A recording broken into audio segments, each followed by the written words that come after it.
Well, it is good to be here with Effective Heart Change. Welcome, Dale. Thank you, sir. It is always good to get together, and hopefully we're presenting things that resonate with people, that they can take and think, oh, that's interesting. I want to explore that more. Effective heart change. I was talking with someone yesterday, people a lot of times that talk to me about, I pray all the time, but when you look at their lives, it's like, wow, we need to work on effective prayer versus just prayer because your life's still a mess. And I would be one that would believe that if you're doing effective prayer, there should be really positive change in your life. You should be seeing some kind of breakthrough. Absolutely. Something that's out of the ordinary, that we get into the day-to-day minutia of things where we are obsessed with every little detail that really is more habit than any kind of progression. In our culture, there's all kinds of baselines now that are not biblical. They're wrong thinking. And maybe even just saying that word, I just went into a taboo zone. There's not this thing of right and wrong. How dare you say there's wrong thinking? Well, okay, let's just put it at a practical level. They're ineffective. They're not producing quality results. And wouldn't you rather have good results versus bad results? They're not beneficial. Exactly. There's not profit in pursuing them, and I dare say that on a daily basis, it would be profitable for us to consider what we're ingesting and then regurgitating, and that's a good expression of most of what we put out is stuff that really is not that consequential. In the recovery world, a really common saying is insanity is to continue to do the same thing and expect a different outcome. Mm-hmm.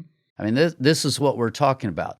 If you have baselines, if you have modes of operation, patterns of behavior, those patterns of behavior will give you outcomes. They will give you results.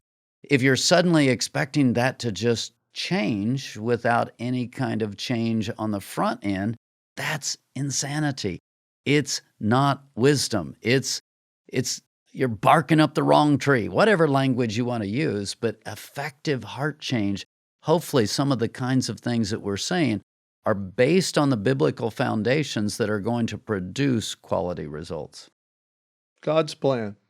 God's instead plan. of mine. And we talked about that in the group session today, that we've been in this habit, whether it's drugs, alcohol, or anger, or anything that can go negative, and we've lived there for a long time. We've gotten deep into it. Otherwise, we wouldn't have a problem. But the reality is, we believe that, well, okay, now I'm going to turn it over to God.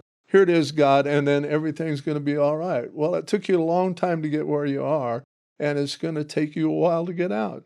But one step in the right direction, and then repeat, and repeat, and repeat, and you probably get there. In this series, we're talking about one particular subsection, if you will, one particular group of people who need to make some changes to get better outcomes. And that group of people are called the King's Seat people. And today we're going to define that much more clearly. There's 3 different groups of people that we will talk about today that talk about that. One is the knowledge and competency people. They have a tendency to go into judgments, and so we'll talk about that piece. The second group are the nurture caregivers. They also tend to be, many times, codependents. And so you've got nurture, caregivers, codependents in the sense of I need you to respond to me in a particular way. And the last group of people that we'll talk about are justice people. People who really need to see outcomes. They need to see results, and that's not fair. And you have those pieces going. These people that I'm just describing forgiveness, the forgiveness process, the let it go process, where I'm taking this thing, here's where I am, I'm getting it transferred to God, I'm receiving from God. Forgiveness for them, connecting with God and receiving from God for them looks very different than people who don't fall into these categories. All three of these, king seat, the way you've described them, are more dominant. They're more probably more well thought of. That for the general public, they appear to have it all together. They appear to have the answers, but there are after effects that are not on the positive scale. They're leaders, they're influencers, and if I could use one word that would really cover it, and it'll really settle in on this first group, it's the word judgments. People see them as making judgments. They don't see them as needing to forgive, but we talked about last time what's driving those judgments. Many times what's driving those judgments is pain, and out of that pain, then they send messages of you're less than me, and sometimes they actually think that. Sometimes they're actually thinking you're less than me as a part of their whole world. But they have pain that is a motivator that causes them to send messages that are critical, that are belittling of other people. When other people hear those messages, they don't respond well. So the very thing they had hoped to accomplish by, well, let me come along and let me help you. Let me help you get to a better place because of the critical spirit, because of the pain that infuses that. They send bad messages, they alienate people, and when they do that, they literally don't accomplish their goal. In fact, they do just the opposite. They drive people away, cause them to stay deeper in their bondage. And they're hurt by that. And they are hurt by that. And it's a self-inflicted wound, but they hurt by that. And you said that's the tendency. I think all of us have, we go there sometimes, where we're offended that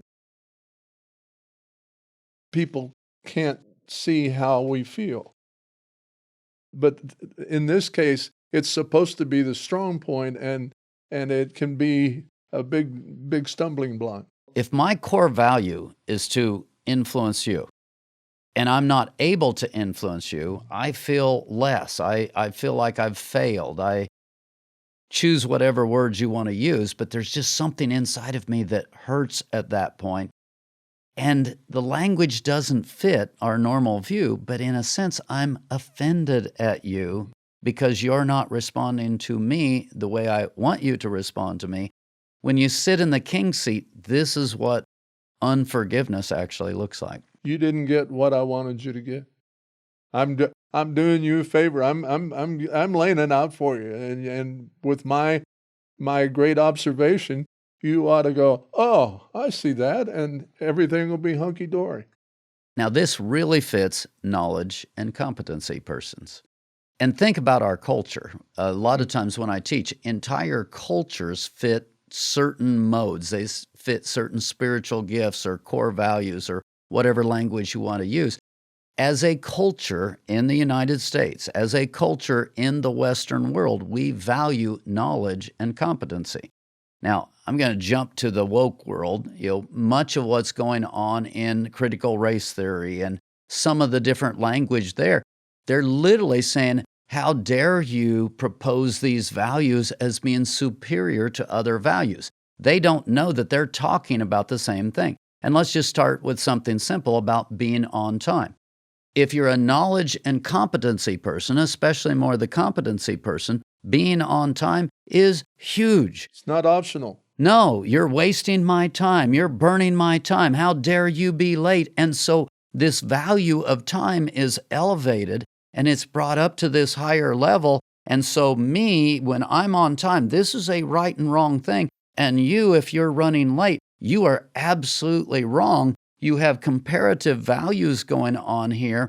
And what's interesting in the current culture wars, that's one of the things that's in play, this whole knowledge and competency. Well, maybe my language skills are a little bit different because of the neighborhood that I grew in. So how dare you put grades on me? How dare you declare that I'm dumb, or etc. That's some of the motivation behind all of this stuff that's being lifted up right now. And so all of a sudden you've got this cultural values, the knowledge and competency is in clash with another set of culture values, and almost nobody understands what I'm talking about. It really is right or wrong, and it's a power game of my culture value is going to win out over your cultural value, when in reality what God says, we've talked about this before with spiritual gifts, it's stand up and sit down. There's a time when being late is actually a good thing. Yeah. Because you had a priority that was incredibly important. And let's just talk about in general. I've done missions. I've gone a lot of places around the world.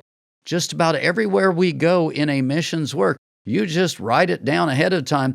They will start 30 minutes to an hour to 2 hours after the time frame, because that's just how it works in this culture. Why do you think that happens? And the answer is very simple. They value relationship at a much higher level. So if I'm with you and it would be offensive for me to leave you at a particular point in time, I'll just, in the words of our culture, I'll offend the other person by being late, except we tend to have a sense of right and wrong by what's normal. So when it kind of becomes normal to be running late and to, well, I couldn't offend this person by leaving them, and this person over here understands, well, of course you couldn't offend them by doing that. So of course you were late, and we're both good with the fact that you're late. That all works if it's not a knowledge and competency culture. I lived in Hawaii for a year, and on time in Hawaii is at least an hour late, if not more, depending on the situation. So what we're dealing with is something that is conceptual, and at the same time it's functional. It's in the moment. And when I'm thinking one way and the other person's thinking from a different perspective, then there's bound to be some sort of conflict. How do you resolve that? Well, let's just start with knowledge and competency. First of all, by its very nature, knowledge, if I'm an academic, think about the war that's going on within our culture. It's not science. Follow the science. We have this idea that's been raised up within a Western worldview that everything is scientific and everything has a reality and a factual base. And so my factual base should trump any of your opinions. It should be superior to yours. And so if you don't listen to me, then I get offended, or I go into pride and I feel sorry for you because you're inferior to me. Well, guess what kind of a message that sends? That's not a good message either. But that's what we're doing back and forth in the culture today. Sounds like playing cards to me. You've got aces and you've got deuces. And generally the ace is the power thing, but if you have four deuces, you probably got a pretty powerful hand. Not that I'm a card expert, but it speaks to me that there's a time and a place for all of these things. And to say that God created it this way and put barriers up that you can't go past that's for someone talking about God, that's a pretty small box to put yourself in. Let's try to go within the mind of the knowledge and competency person for a little bit. The idea of being on time, let's just stay with that. When you have a group of people who are punctual, who follow through, who follow a schedule, there's an order there. There's an ability to be efficient. You have all of these different things, so it feels better than it's going to create productivity. And again, think about the United States and how we're viewed around the world and how this works around the world. We're able to literally go to places, and because academia has been raised up in the United States to a high level, and you also, you've got the capitalistic system, and you've got people who are willing to work long hours and plunge in. So we're very proud, if you will, of our ability to do enterprise and to go in and to change things, to effectively change things in entire cultures and nations. And we do that through knowledge, and we do that through competency, where we've got these twin values, and it has made us an incredible power, so to speak, around the world. So we're able to look at that and go, we're superior. We're better.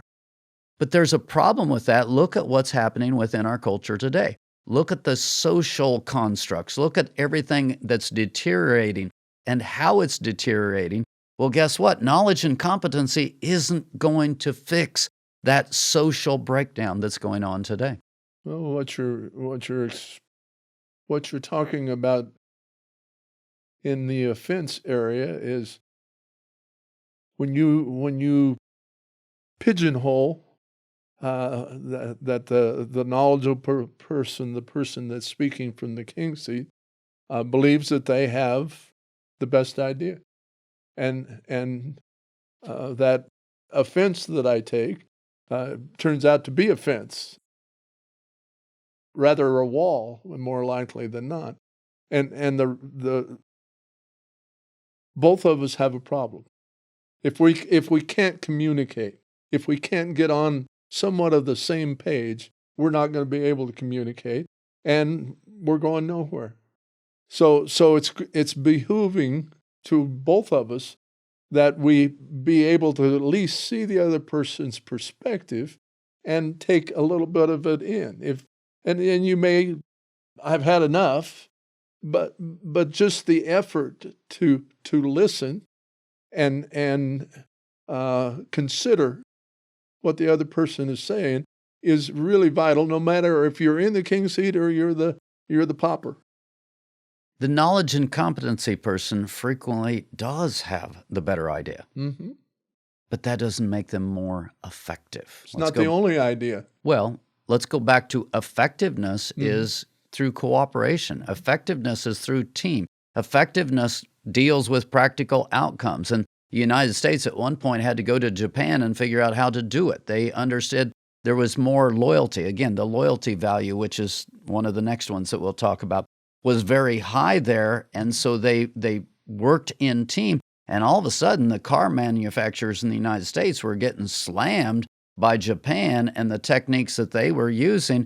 So we had to figure out that, competency and knowledge doesn't build this thing. I've got to bring in loyalty, and I've got to bring in connection. I've got to bring in team. And when I bring these pieces back in, the car industry in the United States began to catch back up. We tend to think it's all about knowledge. It's all about competency. My way is better than your way. Well, a lot of the time that's true. By its very nature, knowledge and competency is what? It's knowledge and it's competency, which means that a lot of times I have a better idea.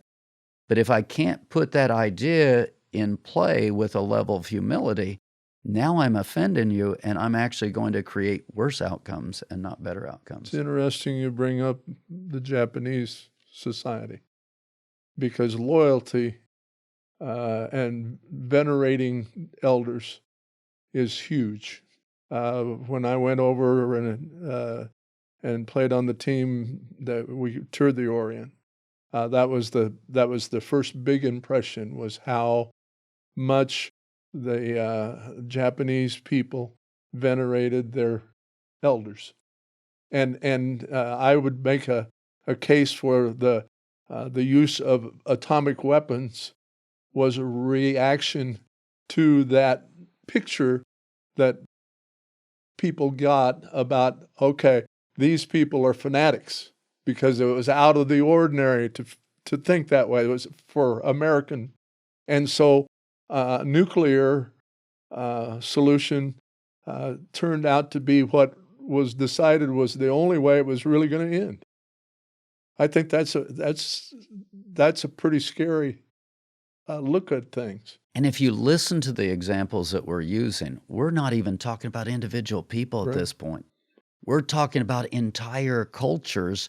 And if you'll hear what we're saying, this can make a difference in the culture wars, and they very clearly are culture wars that are going on in the United States right now. Absolutely. If we don't actually learn to hear things at a different level and see things at a different level, we can never hear one another. We're going to continue to use nuclear bombs back and forth, And guess what that's going to end up? It's called mutual destruction. I used to call it MAD, mutually assured destruction.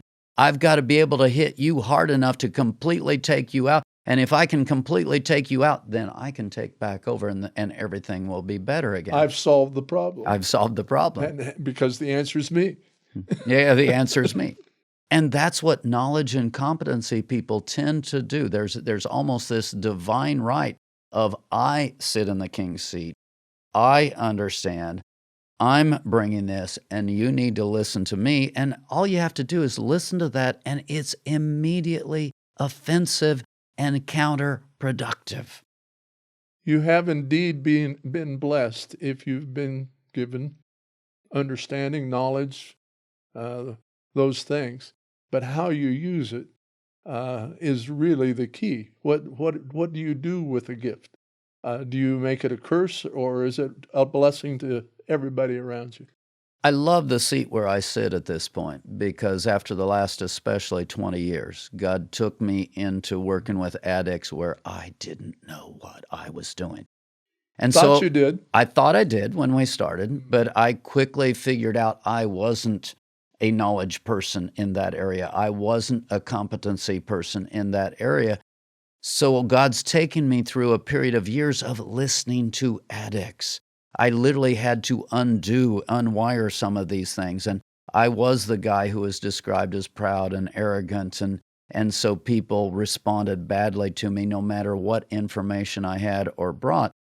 Being put into a situation where I didn't know what I was doing, I had to listen. And I walked through a humility through a period of years has helped temper who I am in a way that I can still value knowledge. I'm still writing new materials. I'm continually searching for new understanding, greater understanding. How do we help people? That's who I am. I don't want to stop being that.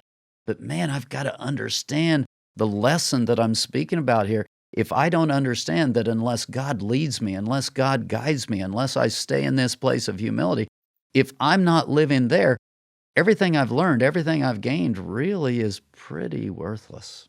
What you're describing, your heart was in it. You wanted to help. You wanted to share knowledge, experience, but it was in the wrong place because you didn't have the experience behind the addiction part of it, and more to the point in a negative sense, because we do all have addictions that can be positive things in our lives. We talked about that in the group today too. There's a time to be stubborn, but that isn't where you want to live.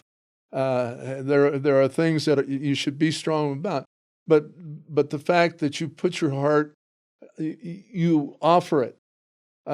Show me what I'm missing, and by doing that, you got to be more of a complete picture. And so much of this goes back to the word pain again. In my younger years, when I would try to explain something and people didn't hear me, didn't listen, didn't understand, go through all the different things, it was painful to me.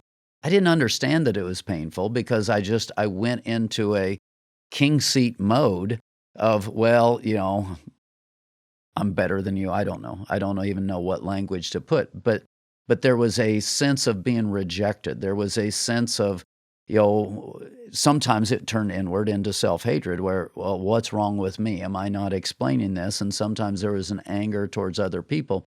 But there was pain there. There was pain driving that thing.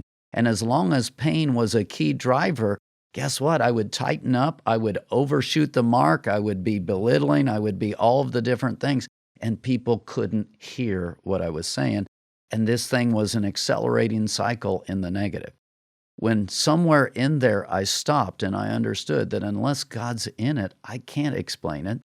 I don't know what I don't know. I don't know how to communicate. I had to pull all of those don't knows and all of those incompetencies and all of that stuff together and learn to rest in God. As I learned to really rest in God, that whole message changed. And when the message changed, God was then able to start using the competency, the knowledge that I'd gained in a way that was touching lives, changing lives. He'd given you that. He just wanted to use it and to be for His glory, not your affirmation of how smart you are, how well you could see and the other person couldn't.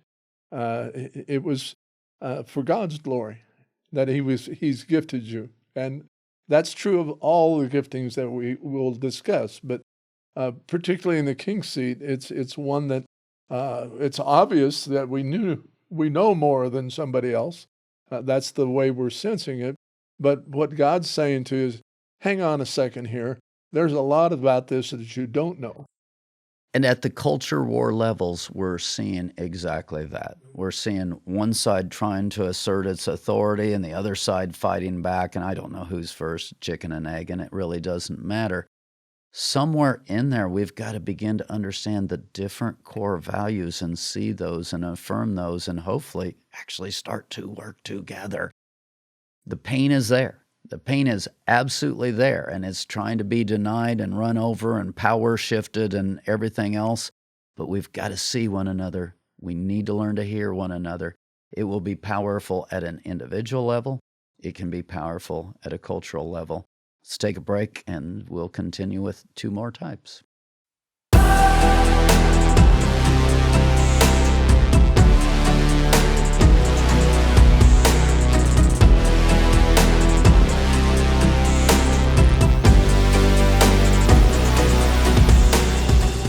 Well, we're talking about the King's seat, and the second group of people that I want to talk about within the King's seat are caregivers, nurturers, rescuers.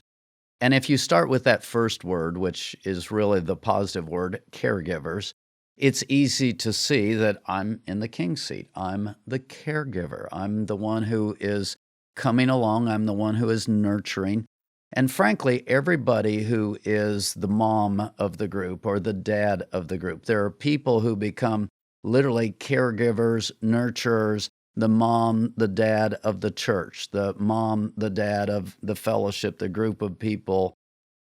Those kind of people, again, have an instinctive sense of, I play this role. I'm mom. I'm dad. I'm leader. I should be shaping your behavior, guiding your behavior. It's not the same as knowledge and competency. It's almost like you shift knowledge and competency from the scientific productivity world to the relationship world. This is what it looks like to be a caregiver, to have that knowledge and the ability, but this is on a daily practical basis. I can dish it out. And it isn't take it or leave it. It's I care about you. It's a comfort. It's a you belong kind of sense, and that is that's reassuring in a lot of cases, not all, but it is reassuring. It makes a communication more easily attained because I don't feel like somebody's talking down to me. I feel like they have an idea, maybe, where I'm coming from. If they're a true caregiver and they do it in the right spirit, the person doesn't feel talked down to, or maybe it is parent-child. And there is a talking down, if you will, but it's an accepted talking down. It's necessary. It's necessary. The relationship is accepted, and that's a problem because our culture has really gone totally horizontal. When you think of democracy and democratic values, again, I'm getting back into culture stuff. When you think of that, that is shared authority. That is, we're all equal. We're all the same. Nobody gets to be above anybody else. And frankly, you get the same thing a lot of times with women in general. Women tend to be more horizontal. Men tend to be more vertical. So with men, it's like, okay, just tell me who's in charge and who I have to respond to, and I'll respond to it. That tends to work well with men. But with women, the verticality, if you put a woman in charge of other women, many times you get a real pushback. It's kind of like, no, you come back down here on our level. We'll do this at a team level. Now, these aren't just male-female tendencies. They're people. Different spiritual gifts have this same kind of stuff going on. So you can have a teacher-child relationship. You can have a parent-child relationship where there's verticality, but our culture as a whole works against that. Our culture as a whole says, no, that's not good. And so kids, if are almost taught to hate that at a very young age. In fact, it doesn't matter if it's Disney, it doesn't matter who it is. They're almost immediately starting to teach how foolish the parents are and how smart you are as children. And so don't listen to your parents. Do not put up with this sense of verticality. And people within the culture are doing this sort of stuff. They don't understand what they're doing. They don't understand that they're pushing against verticality. They're pushing against respect. And so then if I have someone who comes in who legitimately is a caregiver and they're just doing what they're supposed to be doing, even at a healthy level, when kids have been trained in horizontal and kids have been trained, don't listen to those people who are above you, we got a problem, even if the parent is being healthy. I flashed on the political end of things in the documents of our creation of a country, of the people, for the people, and by the people. That all sounds real good. It's very horizontal. Yeah, it's a flat line, and to carry it out takes a real dedication. It takes considering others as yourself, and if you're going to be in the king's seat, or if you're going to be in the comfort seat, that's great. Your gifting is your gifting. But the reality is, if you can't give someone else assurance that doesn't say, I'm not saying I'm better than you and you need to listen to me, or and I think that's where we've gone askew. For a democracy to work well, it's going to work around consensus. Well, if it's going to work around consensus, we all better be kind of being elevated at the same time. And that's where the founders all talked about education being such a key. And we've all got to get on the same page, and we've all got to get to a place of consensus because we understand we've rejected the king. We've rejected the king who is going to lord it over us. So we've got to work towards this consensus democracy sorts of ideal. The founding documents of our country, the way we work, is against the vertical. So then I come in, if I'm a caregiver, it's kind of like, well, you're not my mom. I've actually shared this that I watched a Filipino couple, and we watched how they had their kids in order, and they had like 7 kids. And it's Isn't just this like, great? How do you do this family? Yeah. One of the secrets that they shared, which was interesting, which is totally countercultural. One of the secrets that they shared was, well, the oldest was responsible for the next child, and the next child was responsible for the next child. In this culture, they say, well, you're not my mom. You don't have authority. We are very quick to reject any kind of authority, definitely not siblings. We're going to be quick to reject any kind of authority. Well, think about in that kind of a climate, anyone who is a caregiver, guess what they're going to feel on an ongoing basis? In my lifetime, I've watched, well, I can remember when there wasn't TV. So we got our first TV when I would think I was about 7. And I remember certain things about it. My favorite thing was when it shut down at night, which is unheard of now. They played the Star Spangled Banner, and they did In Flight, which was a great poem about somebody that's up flying and is near to God. And so that's my first real strong memory. The next thing that really jumps out is All in the Family, because that was the first program that I remember that Archie called his son-in-law Meathead, and he had strong opinions, but so did the Meathead. And that was the beginning of TV's downward slope for me, because it started to accentuate what you're talking about, is that we speak from our experience, and our experience is everything. Well, that's what a writer is doing. Now, it may have value in other areas, but when it becomes the message instead of part of the message, we've lost something.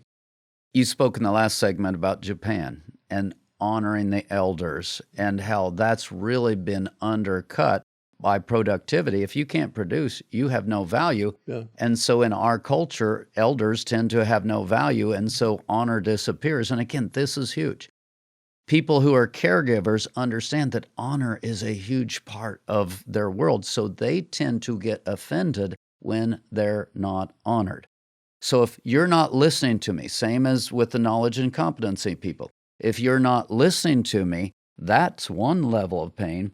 But then we take it the next step. If you're not honoring me, that's a second level of pain.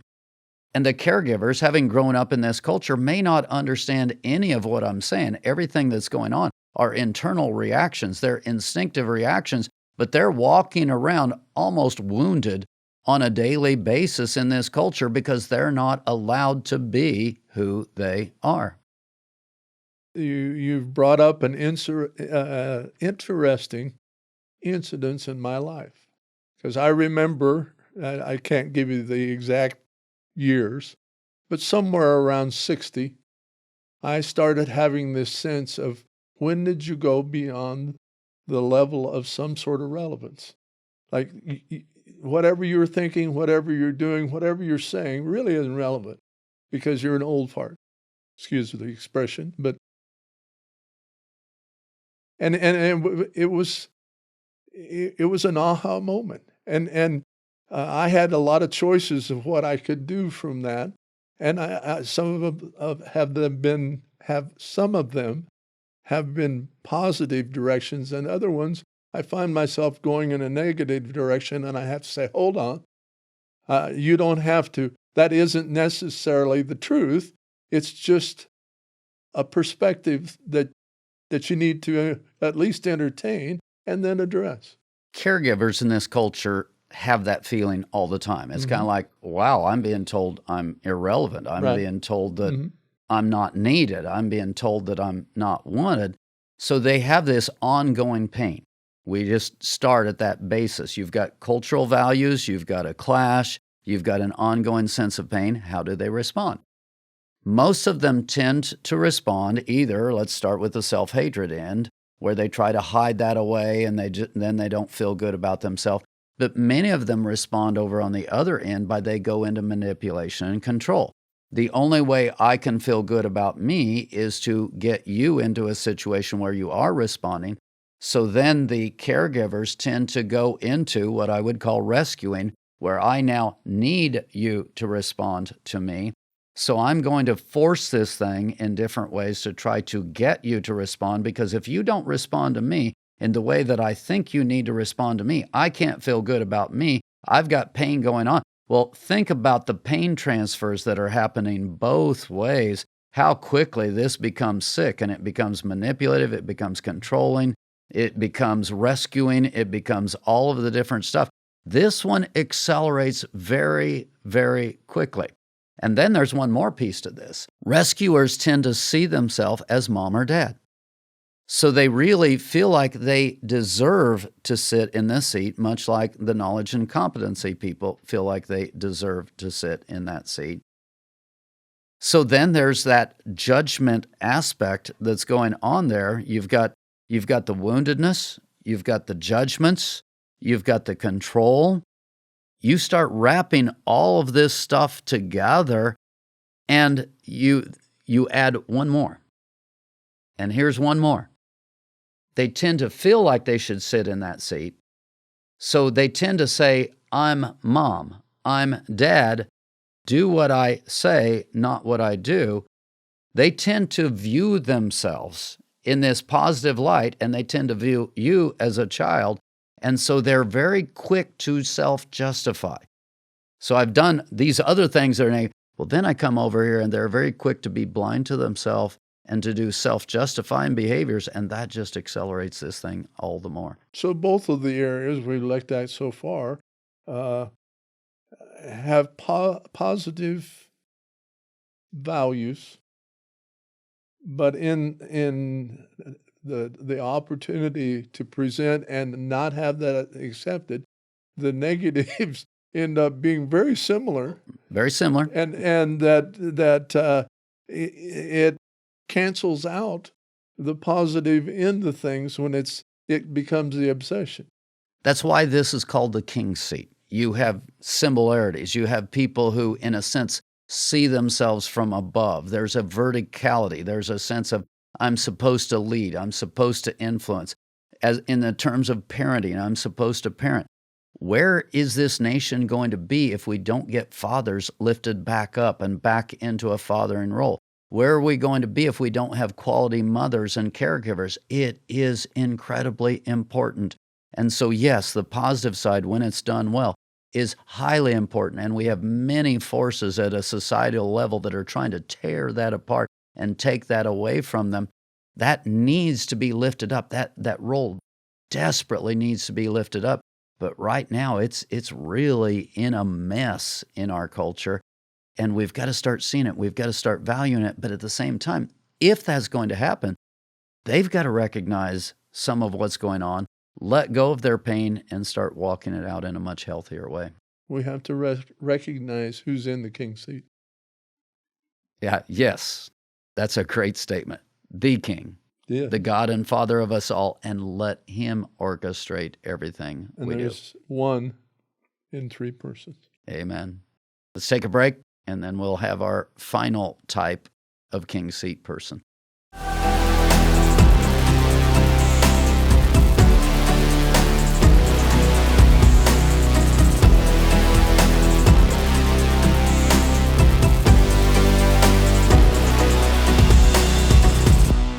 This one is absolutely appropriate. Are you ready for type number 3? I'm not sure.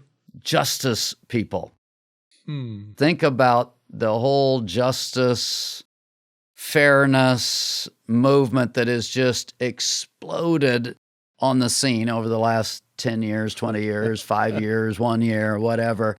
It's interesting that there's a need in many people for a sense of justice. I had a phrase jump in my mind when you said justice. Now, I think this is a God thing, so you're going to have to figure out where you're going to go with it. But I fought the law, and the law won.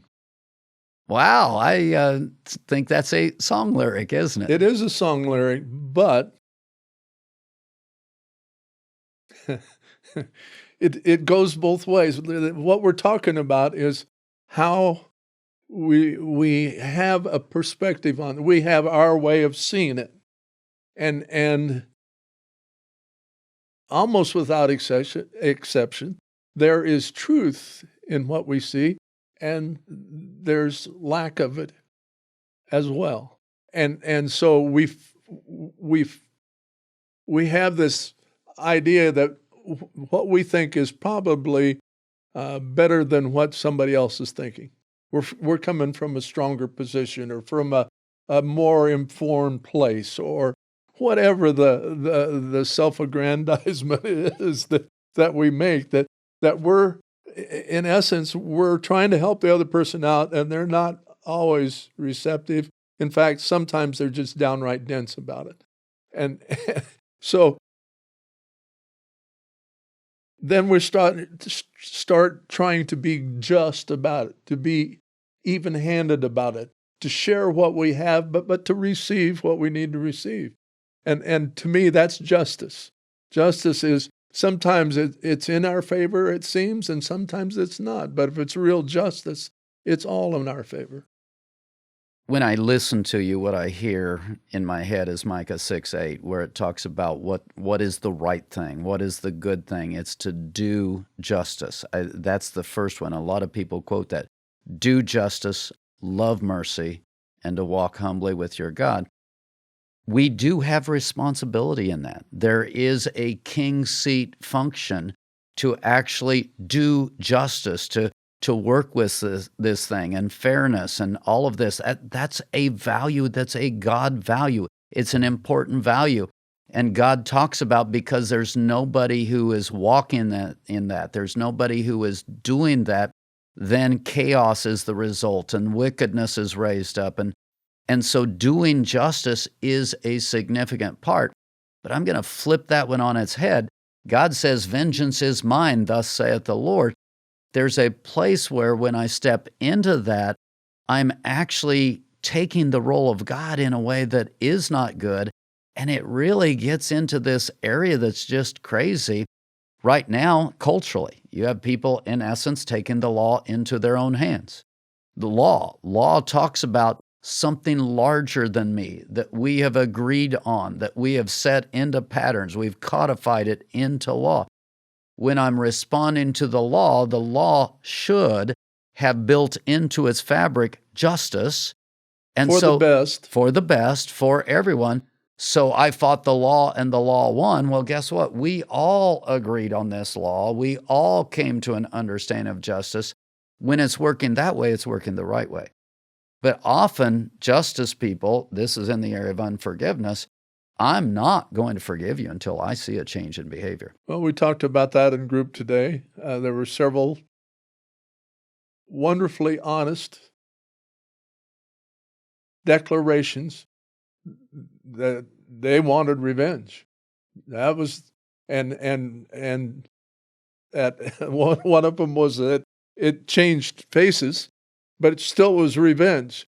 And I brought up that God would want that no one perishes. That's the justice response to I want revenge, because revenge is, as you say, revenge is for God. It's in His hands. It's not anything we have the power. We can fake it. We could even murder somebody and have revenge, but that isn't it isn't really revenge. It's just a huge mistake, because it's God that has that power, and that is His and His alone. And what we can do is honor that and honor the fact that He says in His word, I would want that no one perishes. That means that in the midst of my agitation with someone else, it isn't just all about me. There's another person involved, and God has something in mind for them as He does for me. The difference between two words. You said revenge in the midst of what you were talking about. You said vengeance. God said, vengeance is mine. I will repay. God doesn't do revenge. He does vengeance. He does right judgment. And so that's really important when you begin to understand the difference. The person who is in the justice seat, many times they are not okay. They cannot move forward until revenge is done, until I am absolved, until my pain has gotten some kind of payment back for it. I'm not okay with you until that happens, whereas God's very, very different.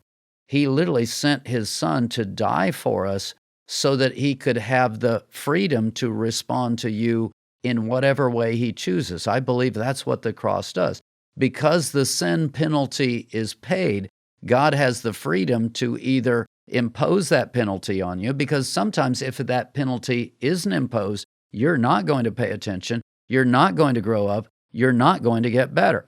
So there are times when the sin penalty does need to land on you. There does need to be a wake-up call. But God has intercessors who literally the sin penalty can land on them. The sin penalty lands on Christ, because there are some people, if the sin penalty lands on them, they will be so completely crushed, they'll never have a chance to return. They'll never have a chance to respond positively. They'll be crushed. They'll be undone. And so for some people, Romans 2, when the goodness of God lands on them, all of a sudden there's a wake-up call and they start getting better. Well, there's a difference between vengeance, appropriately applied judgment, and revenge, and way too often the justice person actually operates in revenge. They just don't know it. That's a great perspective. It's interesting to me how quickly we can see others' faults and how irritating they are, how utterly unacceptable they are. And we can, and rarely are good at seeing those things in ourselves. We can see the shortcomings in others, but we have a tendency to be real kind to ourselves. And oh well, it isn't that bad, or whatever language you want to use. The lesson here for me is when I start judging what another person deserves, that I say to myself, shut your mouth and consider all the things that you've done and do that deserve judgment too. Now, let me jump into a whole nother area. We've been doing nothing but cultural. I'll keep going. Many times when the United States with Indians, the United States with different people, many times when we've come along and we've pillaged, we've done things that aren't good, then we come along and we do forms of restitution. And sometimes those forms of restitution come in terms of guaranteed payments or whatever. Much of the time, the outcome from that is actually negative. When people are put into that kind of a zone where, oh, wow, I did you wrong in this generation, so I'm going to come along and I'm going to make huge payments to you in this generation, it's almost like a rich person who hands stuff to their children in a way that cripples their children. So this whole thing gets real convoluted real fast, where you've got a justice person. When you're trying to mete out justice and you're trying to make up for past wrongs and you're walking through all of that, it's much healthier to have a forward view where I'm literally looking at you and I'm trying to figure out, okay, can we help you in a way that's going to set you free? Can we help you in a way that's going to grow you? The rich person, when he's working with his kids, you know what? No, I'm not just handing you wealth. We've got to walk this thing out in a way that you grow up in this thing. You develop some responsibility. You become a good person and you walk this thing through. Justice is very much like that. You've got to start looking forward and not backward. And the justice person many times looks backward and tries to right past wrongs. And all of a sudden it's like, wow, I'm actually making the situation worse. This is not good. So your cultural expression is an expression of the trouble we have with God. Because when and if we come into contact with our shortcomings, our natural reaction is that, well, I need to do something about this. That's where we're wrong. We do need to do something, but we don't have the power to fix it. We don't have the answer to fix it. And trying to throw wealth at people that have been underestimated, undervalued, isn't going to fix that. It's a change of heart that's going to fix it. And you mentioned the American Indians, blacks. You could spend your all day just talking about each group, and restitution. You have to decide what restitution. Can you restore what has been lost? You can't give it back to the people that are already gone. And throwing money at it is not an answer, because it's saying, okay, we screwed up in this, let us do that again. We'll try to fix it with money, and that's another insult. The idea of reparations is that, okay, we're going to bring money, we're going to bring all of this in. I'm going to take you back to what we talk about, heart change. What's really needed in the end. I believe that anytime someone drinks in the character of God, anytime someone drinks in the life of God, you're going to start seeing good outcomes. Anytime someone is enabled, that enabling becomes a kind of crippling in a way that is going to create bad outcomes. So the justice person needs to step off from the justice world and step back and begin to look at some outcomes. And there's times when, wow, I do need to hold you accountable. And God has created justice people for that exact reason. It's very important. It's a vital part of what is needed in our Christian world. It's a vital part of what's needed in our cultural world. So we need to do some of that. But you can't take that and run with it. If you take that and run with it, just when knowledge and competency becomes the value, it becomes very, very sick. When caregiving, nurturing becomes the value, it becomes very, very sick. When justice becomes the value, it becomes very, very sick. And we've got all of these people together who I'm lumping together, and there's others if I was going to detail it, who sit in the king's seat, and they tend to put themselves in that place of being able to explain to other people. It's kind of like, this is what's right, and you need to listen to me. And so their offenses, their pain, the way they communicate to others, how they hurt others through the way they communicate to others, ends up being a significant part of what's going on in our culture. And it seems to me humility should and has to be a big part of any kind of reparation. Because money, possessions, those are temporal. They're going to pass. But if I can humble myself and say that was wrong, and I am going to make the effort in my life to honor where people should be honored, and not to degrade and to deface because they're different. So it's a personal thing, and yet how does it gain expression as a cultural thing, as a population thing, that we're saying, oh, I get that, and then begin to honor. I think that the king's seat that we mentioned, in that's God's place. That's the only way it's going to happen in a way that's beneficial to those that have been wronged, and to ourselves. It's a mutual admiration in society, and the big admiration is for that it's God, and it's His work, and we want to be a part of that. We don't want to try to run ahead of Him and be Mr. Fix-It. And I'm going to throw billions of dollars at this, and everybody's going to be happy. Well, it's obvious in my lifetime, the things that were done like that to make everything work, it seemed like a good idea, but it's anything but. Yeah, if you don't change the hearts of the people, you won't change the outcomes. I mean, you start with the war on poverty, Lyndon Johnson, and literally billions and trillions being thrown at that. If you don't get heart change, if people don't change, the outcomes won't change. That's so incredibly important. Let me just flip and just say, you've got your servants, you've got your compassion people, you've got your intercessors, you've got all of these different people who their pain, their unforgiveness looks very different. And so when we did the Let It Go series, we tended to be dealing more with those people. Now in this series, we're talking about the king's seat.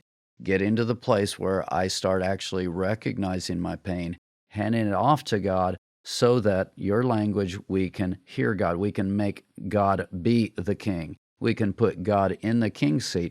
Until I start seeing some of these things, I won't put God in the king's seat, and I'll think my way is better. My knowledge of competency, of just information, science, my ability to be mom and dad, and I should be the caregiver here, my ability to bring justice in society. When we take that into our own hands, it becomes very sick very quick. I don't make anything, sort of trouble maybe, when I decide that I'm going to make it happen, and because I don't have that power. That's not in my package of ability or inability. It is an inability, but that's a good thing, because it takes me out of the position of having to be right, because I'm not all the time. In fact, probably more times than not. But the acknowledgement, it's the amen. It's the amen that this is God's creation, and He's still in charge, large and in charge, and there's no one else has that capacity, the ability, or the love and affection to pull it off.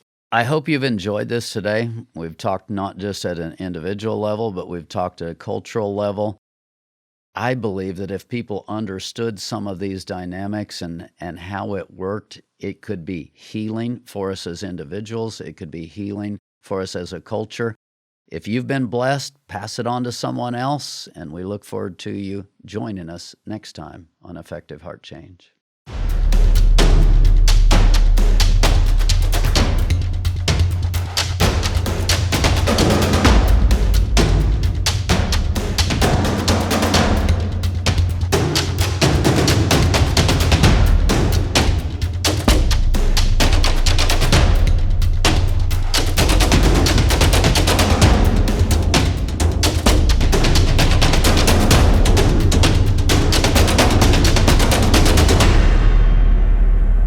Video production, editing, and audio by Matthew. Set design and setup by Ashley. Content recorded live at Studio 104.